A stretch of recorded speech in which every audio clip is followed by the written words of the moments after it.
Elle essayait de trouver du travail, mais elle n'y arrivait pas. Puis un jour, on lui a enlevé la place à la crèche. Elle a alors insulté le personnel. Elle les a traités de cochons rouges. Elle leur a dit « Comment voulez-vous que je trouve un travail si vous m'enlevez la place en crèche ?» Ça a été considéré comme une offense à l'État. Emprisonnée, la maman de Catherine est soumise à la pression de la Stasi. Quand elle était emprisonnée, ils lui ont dit « Signe ici pour que Catherine soit adoptée ». Elle a répondu « Non, je ne le ferai pas ». Ils l'ont alors enfermée 3 semaines dans une cave.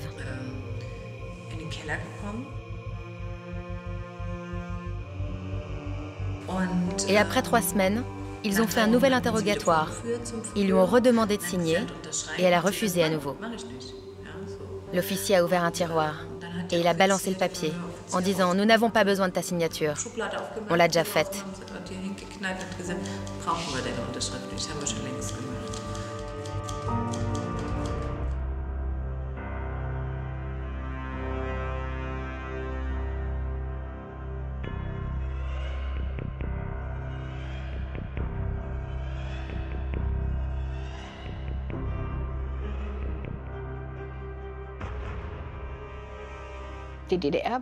La RDA était une dictature qui essayait d'exercer une emprise totale sur sa population.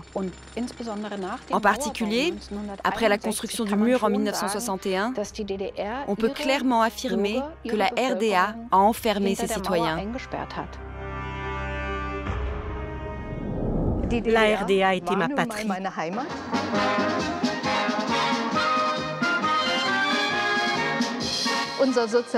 Notre État socialiste a tenté de créer un nouvel ordre social. En RDA, tout était fait dans l'intérêt du peuple, et pas seulement pour une petite classe supérieure. Nous étions plus humains.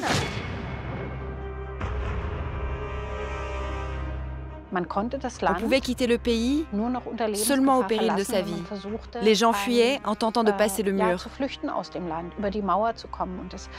Pendant cette période, des milliers de personnes ont été abattues aux frontières.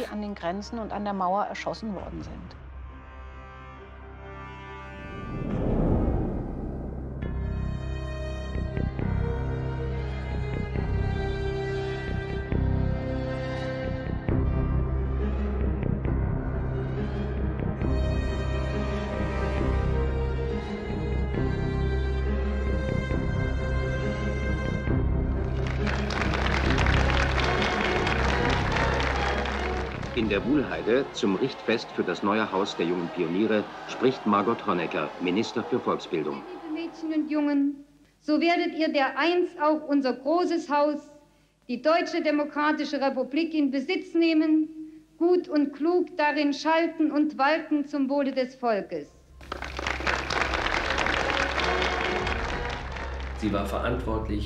Elle était responsable de l'ensemble de l'éducation nationale pour l'école, l'université, pour les jardins d'enfants. Son but était que les citoyens deviennent des personnalités socialistes. Elle était une communiste de la première heure. Elle était très dogmatique, très dure. Elle était convaincue de pouvoir rééduquer tout un peuple.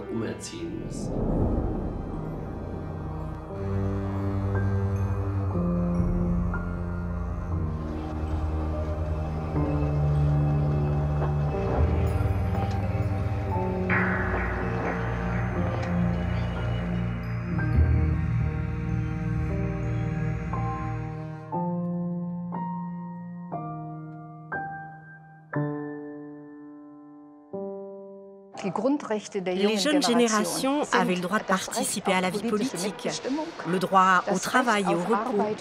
Il n'y avait pas de chômage chez nous. Elles avaient aussi le droit à l'éducation, au bonheur et à la joie. Notre devise était de s'occuper de chaque enfant, de donner à chacun une chance dans la vie.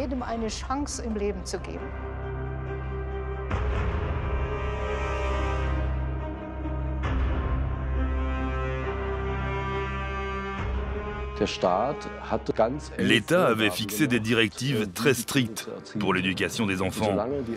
Tant que les parents suivaient ces directives, il ne se passait rien. Mais dès qu'ils s'en écartaient, alors il y avait des mesures répressives. Après, l'État s'octroyait le droit d'enlever les enfants. Il procédait de différentes manières, soit ils étaient placés dans des foyers, soit ils étaient adoptés de force.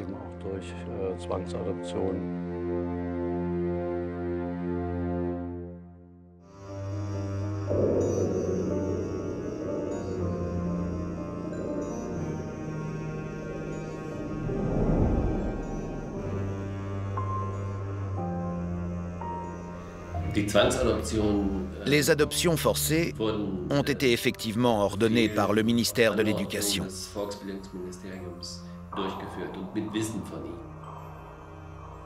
C'était un chapitre assez honteux, un chapitre particulièrement inhumain. Les adoptions forcées ont été atroces pour les enfants, les mères, les parents, les familles.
Un matin, on a frappé très fort à la porte. On entendait des voix graves d'hommes. Maman avait peur. On ne savait pas ce qui se passait.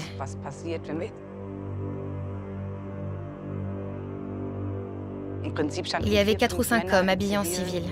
C'était la Stasi. Et ils ont arrêté maman. Elle m'a dit, tu es une grande fille et il faut que tu sois forte. Et elle m'a dit qu'elle serait de retour le soir même. Je le lui ai fait promettre, mais bien sûr, elle n'a pas pu tenir sa parole. Et je ne l'ai pas revue pendant 19 ans. C'était en 1973. Catherine, qui n'a jamais connu son père, avait 4 ans. Elle est placée dans un foyer pendant plusieurs mois, puis elle sera adoptée par une famille membre du Parti communiste.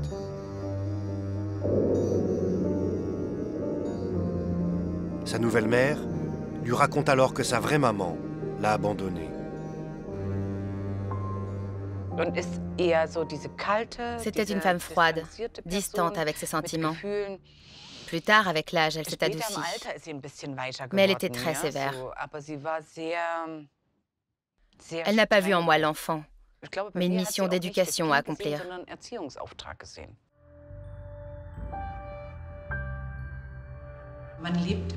J'ai toujours vécu avec une peur. La peur que des gens viennent me prendre et que je doive retourner en foyer. Alors j'ai très vite appris en tant qu'enfant à être très sage, gentille et à étouffer ma colère.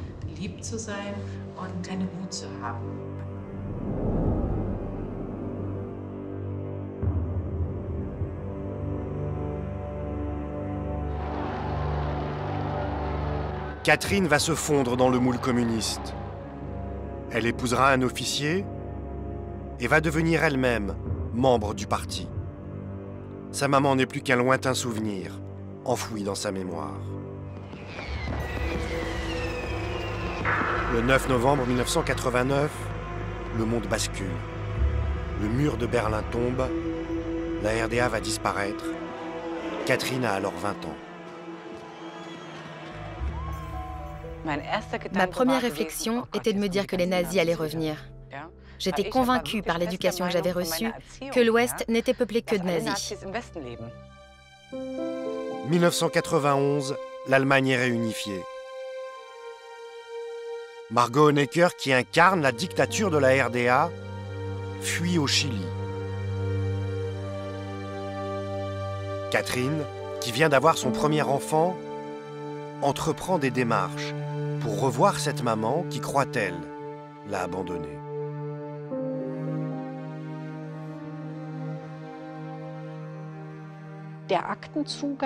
L'accès au dossier, tel que la loi le prévoit aujourd'hui, permet aux enfants adoptés de savoir qui sont leurs vrais parents.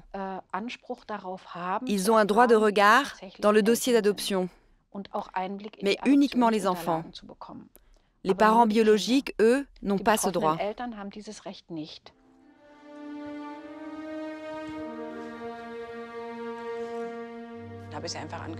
J'ai tout simplement écrit, et c'est comme ça que la vérité a éclaté. Je n'avais pas de souvenir d'elle, seulement des sentiments, des émotions, mais je n'avais aucune image d'elle. Et quand je lui ai dit bonjour, nous nous sommes pris dans les bras. Mon nez était dans le creux de son cou, et simplement, en sentant son odeur, je me suis dit, oui, c'est bien elle. La maman de Catherine lui révèle alors la vérité. À l'époque, elle était surveillée par la Stasi, la sinistre police politique, car elle refusait de se plier aux normes du régime.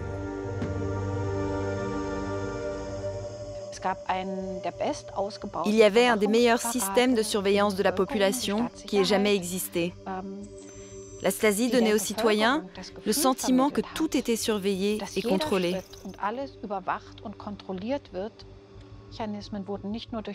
On n'était pas seulement épié par la Stasi, mais dans chaque immeuble, il y avait un responsable qui était engagé pour surveiller les habitants et qui consignait tout dans un registre.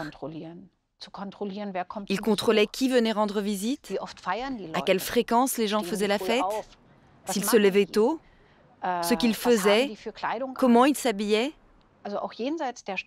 Donc, en plus de la Stasi, il y avait un appareil de contrôle et de surveillance très développé pour discipliner la population et pour la maintenir au calme.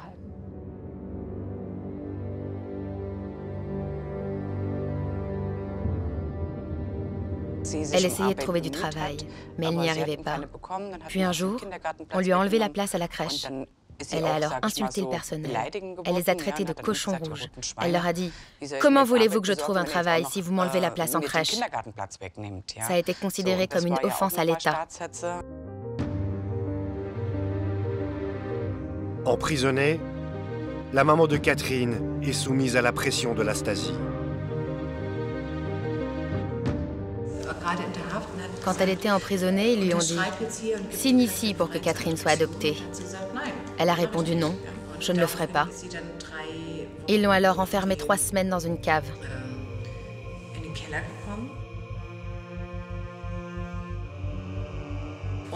Et après 3 semaines, ils ont fait un nouvel interrogatoire. Ils lui ont redemandé de signer et elle a refusé à nouveau. L'officier a ouvert un tiroir et il a balancé le papier en disant « Nous n'avons pas besoin de ta signature. On l'a déjà faite. »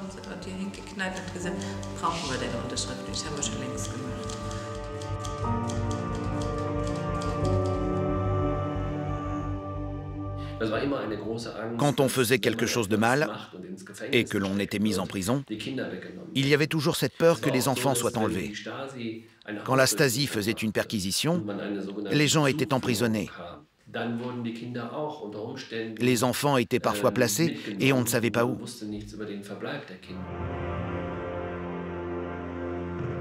C'était une épée de Damoclès qui pesait au-dessus des femmes, que leurs enfants soient enlevés.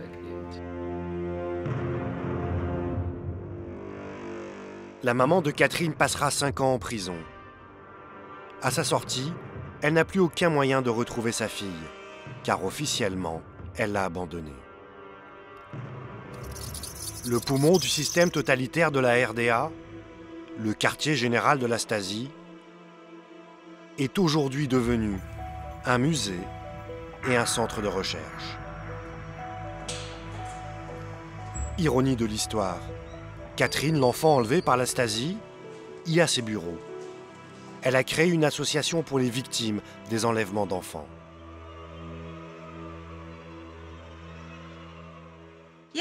Oui, bonjour, ici Catherine Baer, du site internet pour les enfants adoptés de force. Vous avez écrit qu'il y avait eu une adoption de force. Pouvez-vous m'en dire un peu plus, me raconter votre histoire? Oui. D'accord.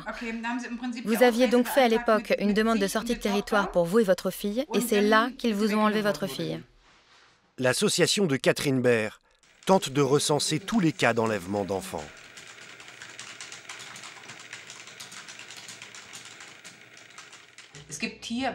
Nous sommes un service de renseignement pour toutes les personnes concernées par les adoptions forcées en RDA. Une adoption est protégée par la loi.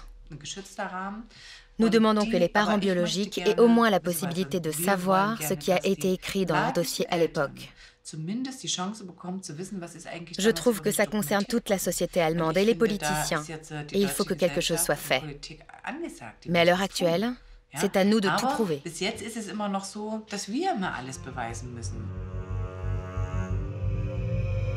Mais les preuves qu'un enfant a été arraché de force à ses parents sont difficiles à établir. Les certificats d'abandon ont été signés sous la contrainte ou alors trafiqués par le régime. Les parents n'ont aucun recours légal.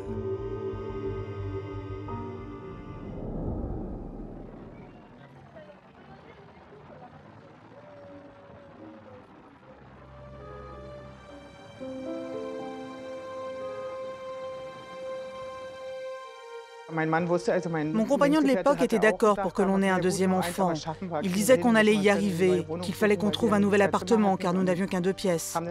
Nous avons acheté un lit pour le petit, je me réjouissais.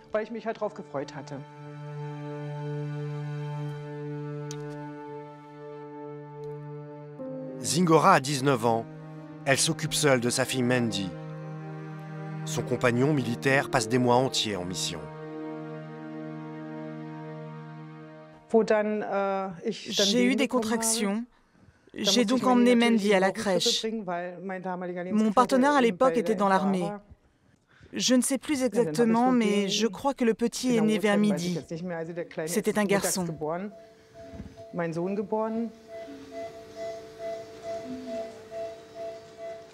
Après 3-4 jours, j'allais bien. Je pouvais sortir de l'hôpital. Je n'ai pas pu prendre le bébé car c'était trop tôt. Je suis allée à la crèche. La directrice m'a demandé d'aller la voir dans son bureau. Elle m'a dit « Il faut qu'on parle. Vous avez 2 enfants, vous avez 19 ans, vous êtes encore trop jeune et vous avez encore tant de choses à faire devant vous. Si vous signez ce papier, vous serez débarrassé de vos enfants. Vous pourrez passer votre maîtrise et tout ce que vous souhaitez. » D'abord, je suis restée bouche bée. J'ai commencé à pleurer. Je ne savais pas du tout ce qui se passait. Je lui ai répondu que non, que je ne partirais pas sans Mandy, que je voulais mon enfant. Et elle a dit très bien, signez cela et vous pourrez prendre Mandy. Zingora pourra conserver sa fille Mandy, mais à condition d'abandonner son nouveau-né. Elle va signer sous la contrainte le certificat d'abandon. Je lui ai demandé ce que je devais raconter à mon compagnon, à mes parents. Ils m'ont vue enceinte. Elle m'a dit de raconter que l'enfant était mort. Et c'est ce que j'ai dû faire pendant des années.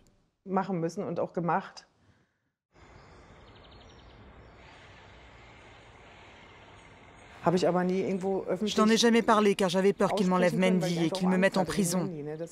Et alors j'aurais perdu Mandy définitivement. J'ai essayé de me ressaisir. J'ai essayé de faire face toute seule à la situation. Mais ça a détruit mon âme.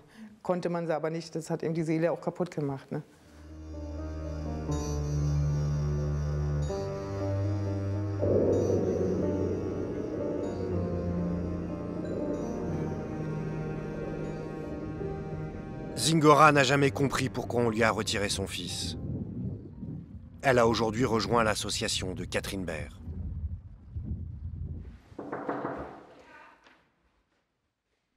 Salut. Salut. Je suis ravie. Comment vas-tu? Ça va.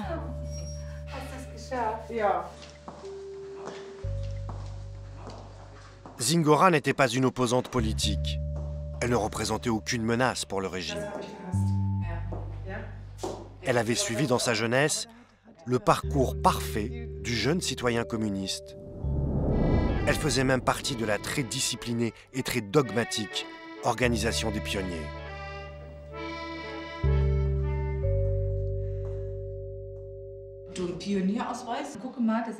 Regarde, le premier commandement était « Les pionniers aiment la République démocratique allemande, puis ensuite leurs parents ». En CM1, on intègre le groupe Les Foulards Rouges. L'amour pour les parents devient alors le troisième commandement. D'abord, on aime la RDA, ensuite les amis soviétiques, et enfin les parents.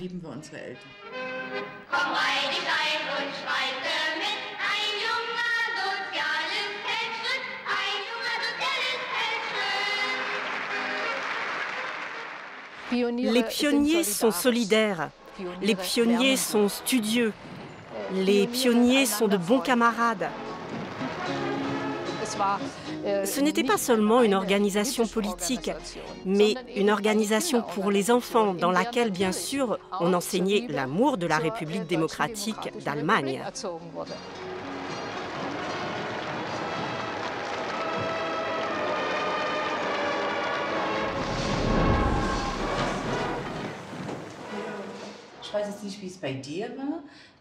Je ne sais pas comment c'était pour toi, mais moi, dès la 4e, quand il y avait des enfants qui se faisaient un peu trop remarquer, soudain, on ne les voyait plus à l'école. Oui, je me souviens d'un garçon qui portait sa chemise de pionnier. Il l'a enlevée et jetée par terre. Et après, il n'était plus avec nous à l'école.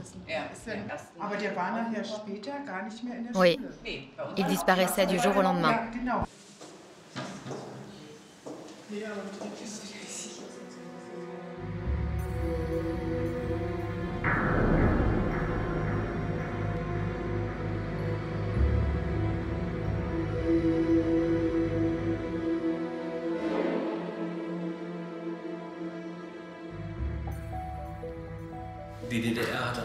La RDA avait dans son code pénal un paragraphe qu'aucun autre pays n'avait.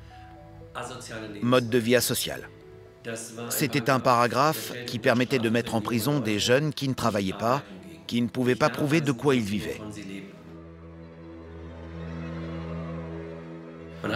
Avec ce paragraphe, on pouvait exclure des jeunes qui critiquaient la société, qui aspiraient à quelque chose de différent. Ils étaient placés dans des foyers fermés pour les rééduquer et en faire des citoyens qui soient dans la norme.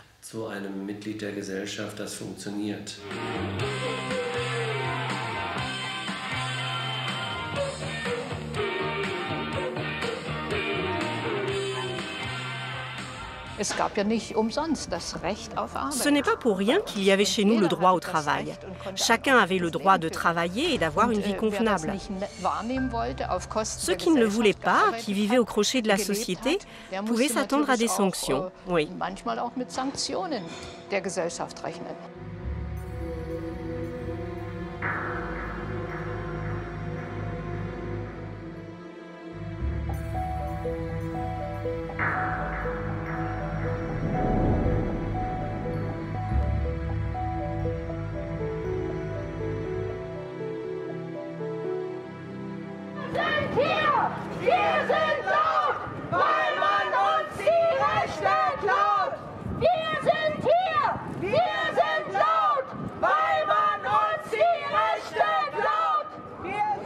Tous les mois, Zingora et Catherine manifestent aux côtés d'autres parents dont les enfants ont été enlevés.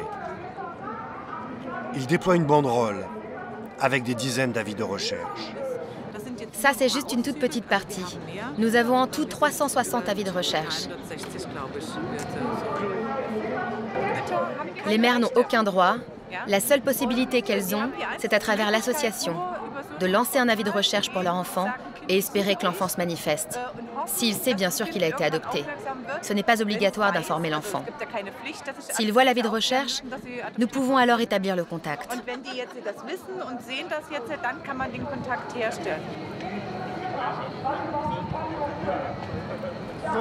Je ne veux pas partir avec l'idée que je ne saurai jamais comment il va. Je voudrais avoir une photo de lui, voir à quoi il ressemble. Je n'ai pas envie de le retirer de son milieu. Je sais que nous n'aurons jamais une relation mère-fils. Nous avons été séparés trop longtemps pour ça. Maman, viens ici. Zingora est soutenue par sa fille Mandy, le seul enfant qu'elle a pu garder. On pourrait se dire que c'est de notre faute, que l'on a fait quelque chose de mal et c'est pour ça que l'enfant a été enlevé, surtout à 19 ans, si jeune. Mais 25 ans après la chute du mur, on voit qu'on n'est pas seul, qu'il y a beaucoup de mères et d'enfants qui ne connaissent pas leurs parents. On ne sait pas ce qu'ils sont devenus, s'ils vont bien. Il ne faut pas croire qu'ils étaient placés dans une famille heureuse, c'était plutôt dans des foyers, dans des camps de travail pour jeunes. On ne peut pas imaginer aujourd'hui ce que c'était.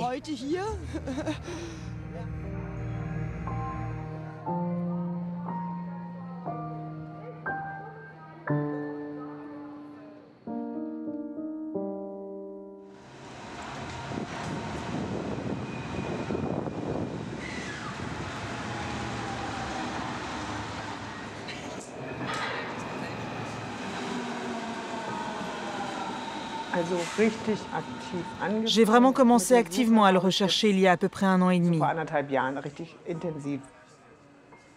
Avant, je ne cherchais pas vraiment car j'avais peur. Zingora veut retrouver la directrice de la crèche, qui 35 ans plus tôt l'a poussée à signer le formulaire d'abandon de son fils. Cette femme a enlevé mon enfant. Et maintenant, je veux savoir pourquoi elle a fait ça.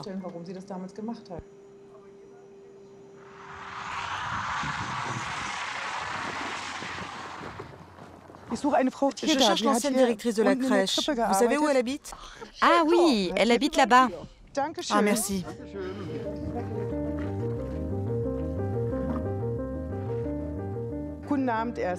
Bonsoir. Excusez-moi de venir si tard. Je dois vous poser une question. Il y a 33 ans, ma fille était dans votre crèche. Et je sais qu'à l'époque, j'ai dû signer un papier pour que mon enfant puisse être adopté. Et aujourd'hui, je suis à sa recherche.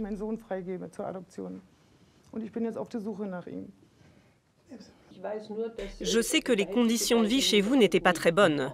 Le traitement de l'enfant non plus. J'ai fait plusieurs visites chez vous. Oui, je me souviens, vous êtes venu 2-3 fois chez moi. Vous vous êtes mis en colère même. Oui, ce n'était pas optimal.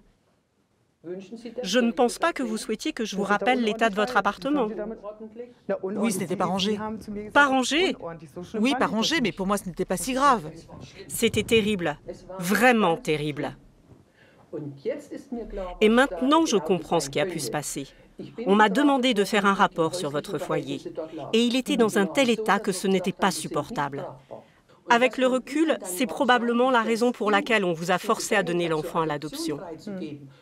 Mais je n'étais pas impliquée là-dedans. Je ne peux rien dire à ce sujet-là. Je veux savoir comment il va. Je ne veux pas l'arracher de son milieu. Mais c'est malgré tout mon enfant. Oui, je comprends, mais je ne peux pas vous aider. Je suis sincèrement désolée. Je vous remercie de m'avoir reçu si gentiment. Et je suis désolée si je vous ai prise de court. Non, c'est votre droit de demander, mais comme je vous dis, je n'ai rien à voir avec ça. On ne m'a pas posé de questions pour l'adoption, je devais simplement rendre des rapports. Et ce n'était malheureusement pas à votre avantage. Zingora vient de comprendre pourquoi son fils lui a été enlevé. Son appartement était mal entretenu. Il faut d'abord que je fume une cigarette.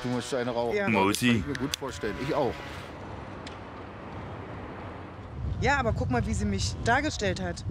Mais comment elle m'a décrite? Comme une asociale. C'est encore une fidèle du régime.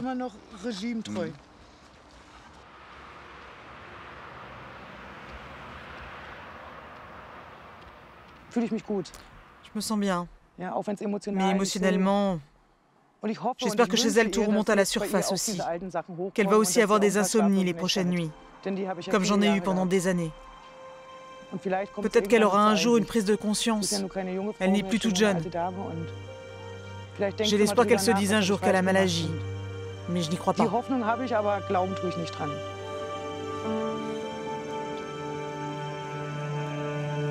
Zingora n'a que très peu de chances de revoir son fils, tant que lui-même n'entreprend pas des démarches pour la retrouver.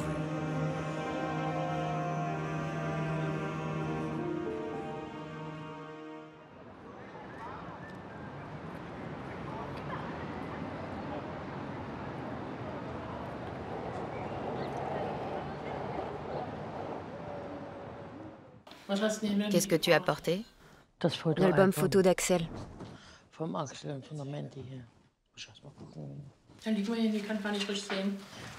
Tu te souviens plus? Non. C'était à l'hôpital.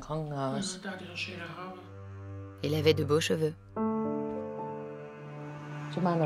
Ma mère travaillait comme conductrice de tram. Elle n'était pas souvent à la maison. Je séchais l'école, je fuguais souvent. C'est pour cela qu'ils m'ont mis dans un foyer spécial. C'était une adolescente assez problématique, un peu rebelle.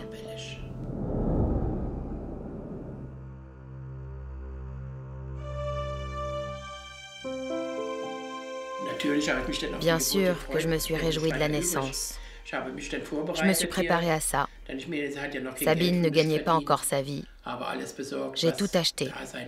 La poussette, le lit, tout ce dont on a besoin.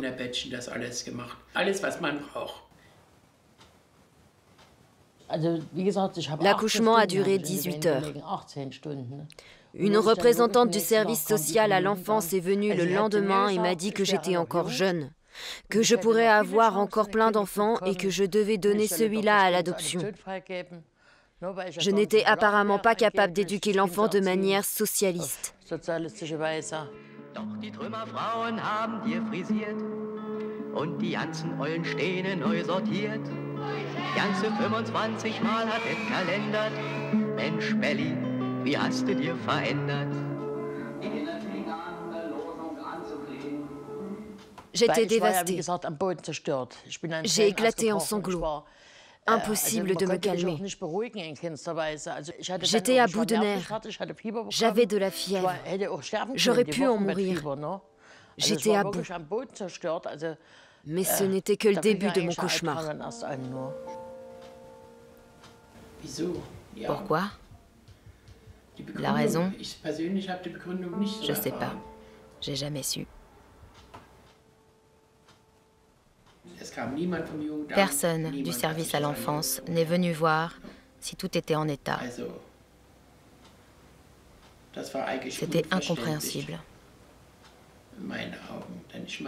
Car avant de prendre une telle décision, il fallait vérifier où l'enfant dort, si toutes les conditions étaient réunies pour que le nouveau-né soit bien traité.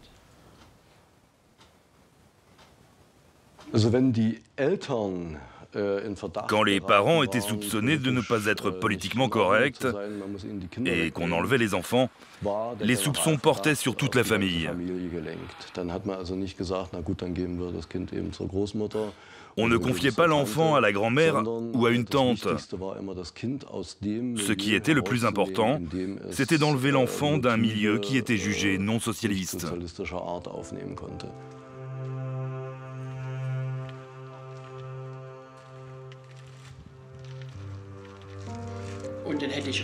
J'aurais pu travailler de jour pour qu'elle puisse garder l'enfant. Mais tout s'est déroulé différemment. Ils ont donné l'enfant à l'adoption. Je n'ai pas compris.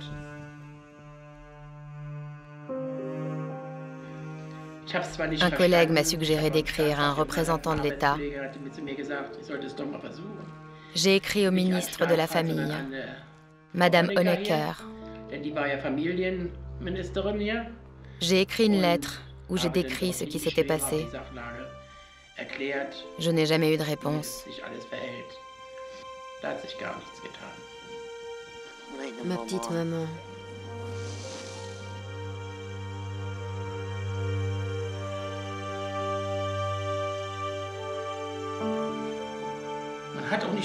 On n'a plus jamais parlé de ça.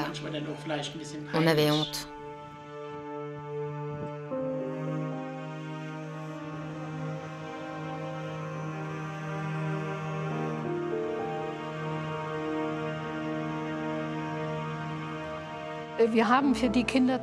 Nous avons donné une possibilité aux enfants dont les parents n'étaient pas à la hauteur de trouver un sens à leur vie.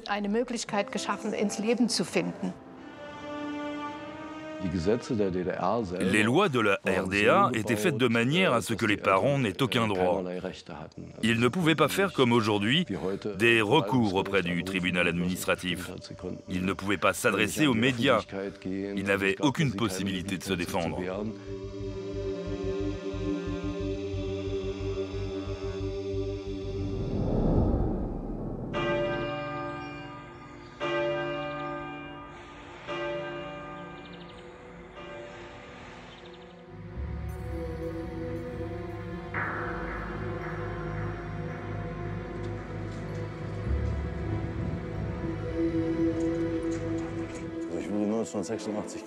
Je suis né en 1986. J'étais dans un foyer d'adoption en RDA. À 11 mois, j'ai été adopté. Les conditions de vie étaient relativement bourgeoises. J'avais beaucoup de cadeaux, on faisait des excursions, on visitait des châteaux. On a été en vacances un peu partout. C'était le cliché de la famille modèle. J'étais un enfant et tout ce qui m'intéressait, c'était les jouets et jouer. Déjà à cette époque, j'écoutais pas ce qu'on me disait.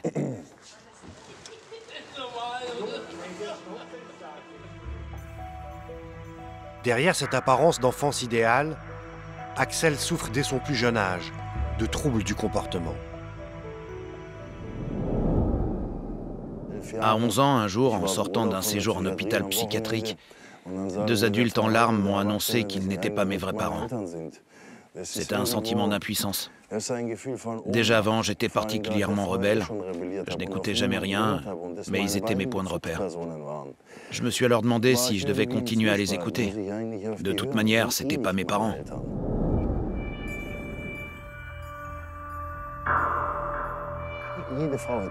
Chaque femme dans la rue aurait pu être ma mère, et je pouvais pas savoir qui. Ce sentiment était étrange. À partir de là, j'ai eu envie de connaître ma mère biologique et je me suis adressé au service à l'enfance.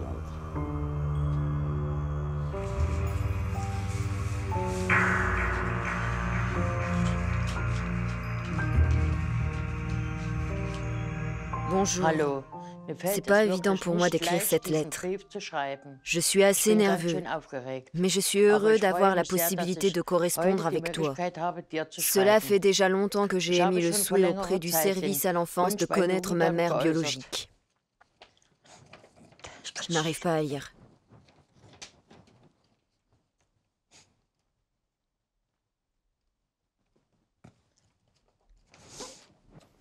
C'est trop dur, c'est trop dur. J'ai eu ton adresse par le service à l'enfance. Il y a tellement de choses que j'aimerais savoir, mais je ne sais pas par où commencer. Le mieux, c'est peut-être que je parle de moi. Mes hobbies sont écouter de la musique, jouer à la PlayStation et voir des amis. Je serais très heureux que tu me répondes.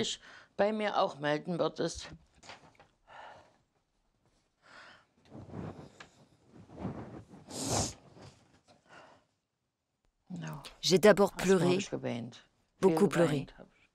On s'est écrit 2 fois, puis on s'est téléphoné.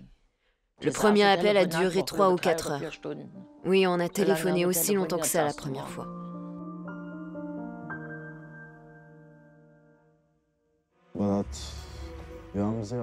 Dès le début, on a parlé très ouvertement, comme si ces 17 ans de séparation n'avaient jamais existé. J'avais aucun reproche à lui faire. Ensuite, on est parti avec mes parents adoptifs à Leipzig pour la rencontrer pour la première fois. La dernière fois que je l'avais vu, il avait 2 ou 3 semaines. Et là, il avait 17 ans. Je ne savais pas comment il allait réagir.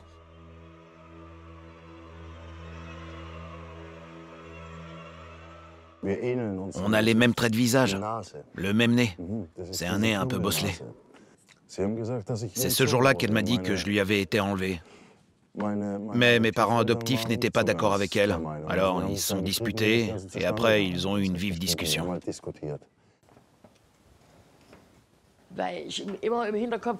J'ai toujours pensé qu'ils étaient très rouges politiquement, sinon ils n'auraient pas eu mon enfant.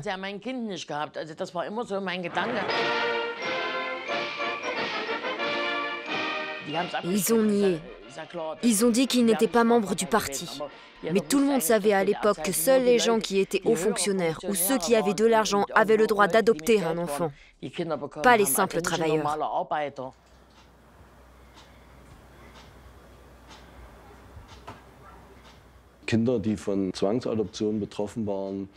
Les enfants adoptés de force étaient remis exclusivement à des fidèles du régime. C'était très contrôlé. Il fallait que ces futurs parents adoptifs justifient la raison pour laquelle ils voulaient un enfant. Ils devaient prouver leur engagement, qu'ils étaient membres du parti, qu'ils étaient actifs dans la société.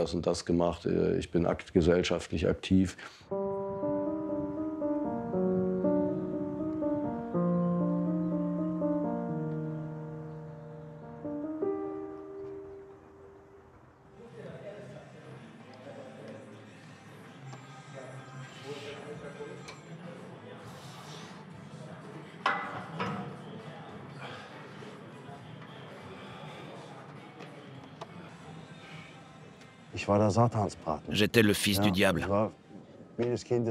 J'ai jamais fait ce qu'il fallait faire. J'ai jamais fonctionné comme il le fallait.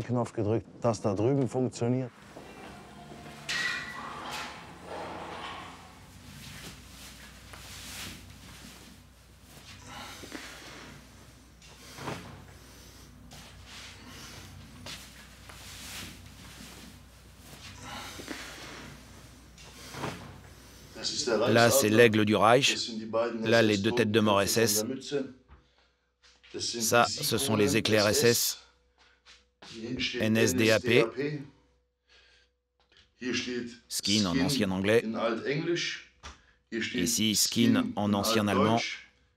Skinhead. Le crucifix, qui symbolise le chemin de croix du skinhead.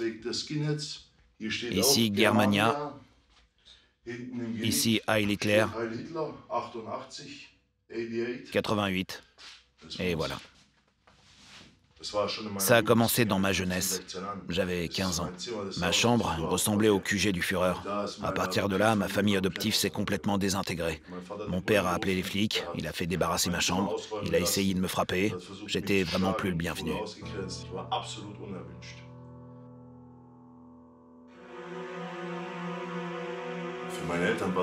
Pour mes parents, c'était l'horreur. Ils étaient communistes et leur fils devenait néo-nazi. C'était absolument inacceptable.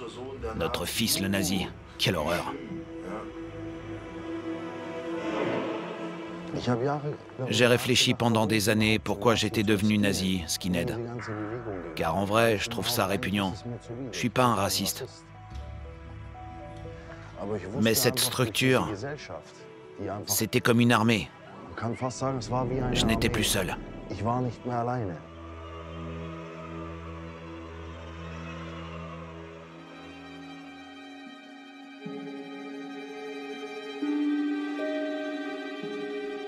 Axel ira s'installer chez sa maman à Leipzig. Mais le skinhead maîtrise mal sa violence. Un soir, elle appellera la police.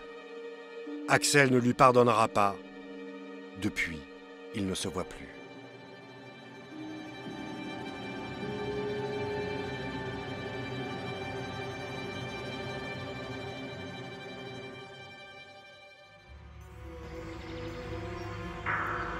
Tous les enfants enlevés n'étaient pas adoptés. La plupart étaient placés dans des foyers. Il y en avait 700 en RDA, où ont transité un demi-million d'enfants. Le plus connu, celui de Torgau, était un véritable goulag pour mineurs.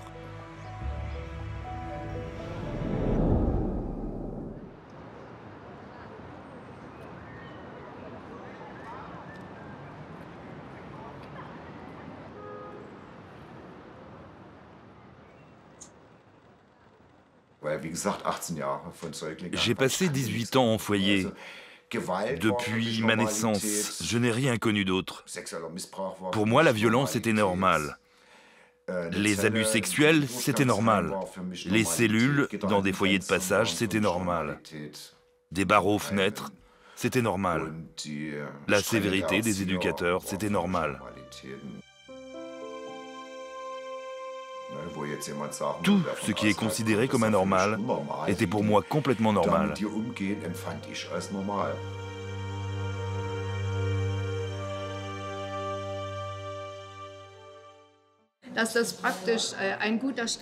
Les foyers étaient un bon départ pour la vie.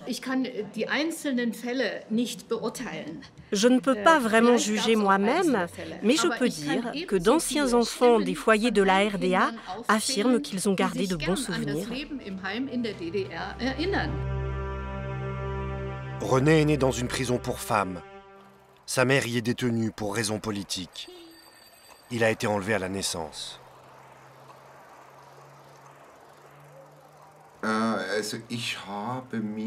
J'ai toujours souhaité avoir une famille. On était en contact avec d'autres enfants quand on sortait des foyers. On s'en apercevait. Et on apprenait à l'école qu'on venait d'un homme et d'une femme, que c'était une famille. J'ai toujours voulu cela. J'en ai toujours rêvé, d'une famille dans laquelle je me sente bien.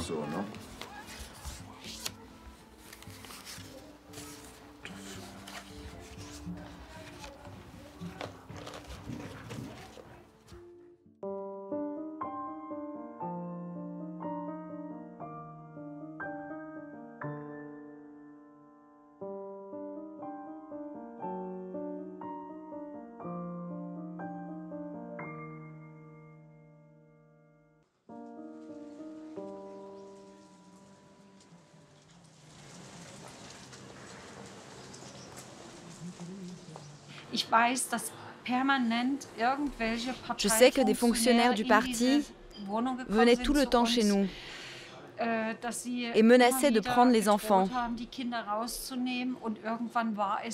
Et un jour, c'est vraiment arrivé. C'était un moment horrible.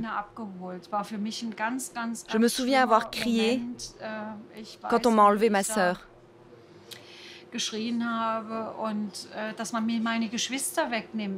On a découvert en épluchant les dossiers que c'est la même personne qui avait le pouvoir sur toute la famille. C'est elle qui décidait qui pouvait rester et qui devait partir.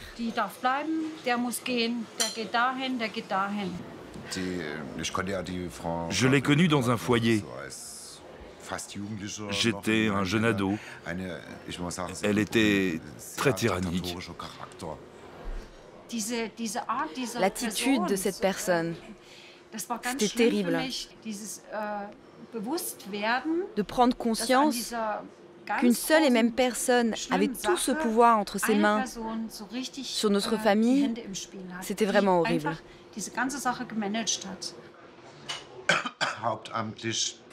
Elle travaillait entre autres pour la Stasi, au service central de médecine.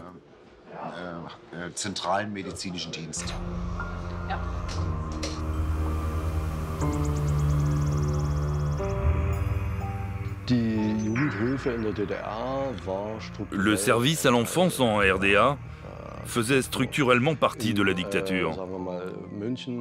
Une telle structure à l'ouest à Munich ou Francfort, est indépendante. Elle travaille avec des ONG, avec les parents, les autorités.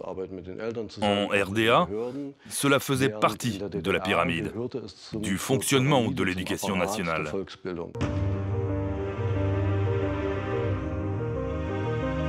Après des mois de recherche, René et sa sœur ont retrouvé la femme qui s'occupait de leur famille aux affaires sociales à l'enfance. Elle a refusé de leur parler par téléphone. Ils décident alors d'aller frapper ensemble à sa porte.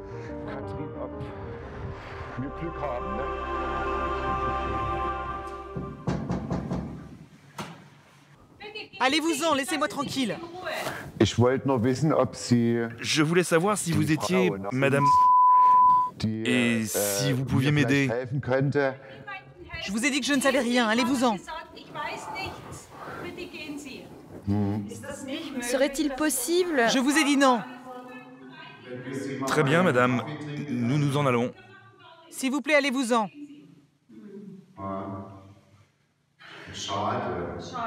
Dommage. C'est vraiment dommage. Nous avions quelques questions à vous poser. Très bien, madame. Merci beaucoup.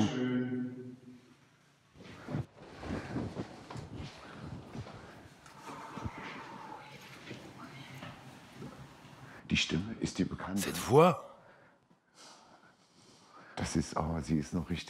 je la reconnais. C'est la même, elle est vraiment toxique. Elle a ce truc tyrannique. C'est horrible, non? Elle était déjà comme ça à l'époque. Cette supériorité.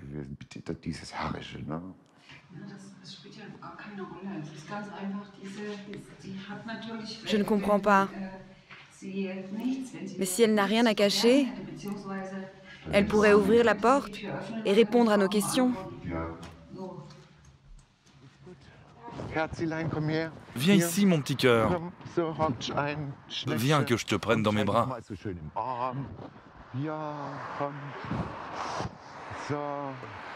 Moi, la victime, je suis obligé de prouver tout ce qui s'est passé.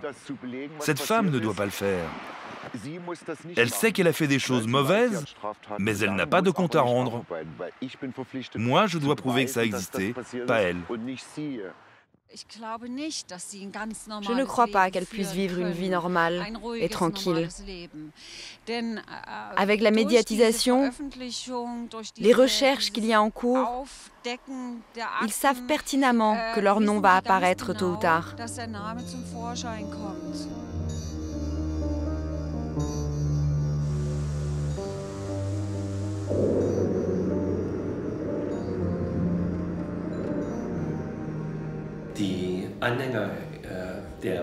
Les disciples du régime refoulaient beaucoup de choses. Ils ne voulaient pas voir la vérité en face.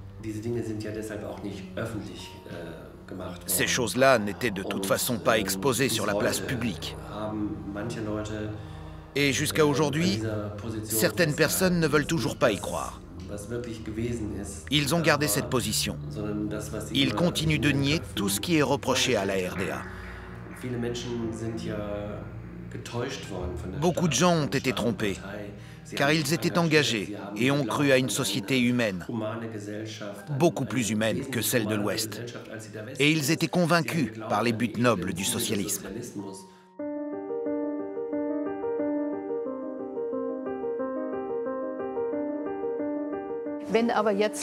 Si aujourd'hui il y a des gens qui effectivement vont voir les médias avec ce genre d'histoire, c'est avant tout pour se rendre intéressant. Je soupçonne que leurs motivations ne sont pas très honnêtes. Je pense que ce n'est pas très crédible quand on ressort ce genre d'histoire après 25 ans.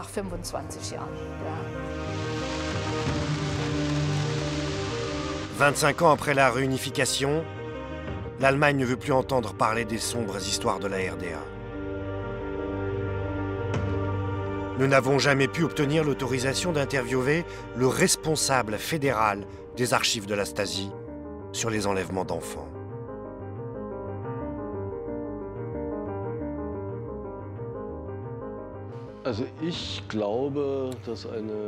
Je crois qu'il y a une espèce de fatigue de la classe politique.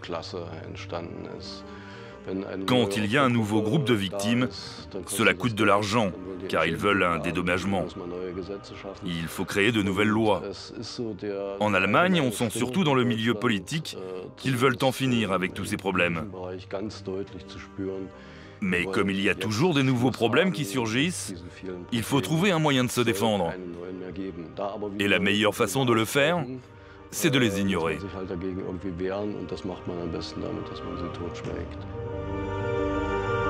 Les enlèvements d'enfants représentent l'un des plus importants mystères de la RDA.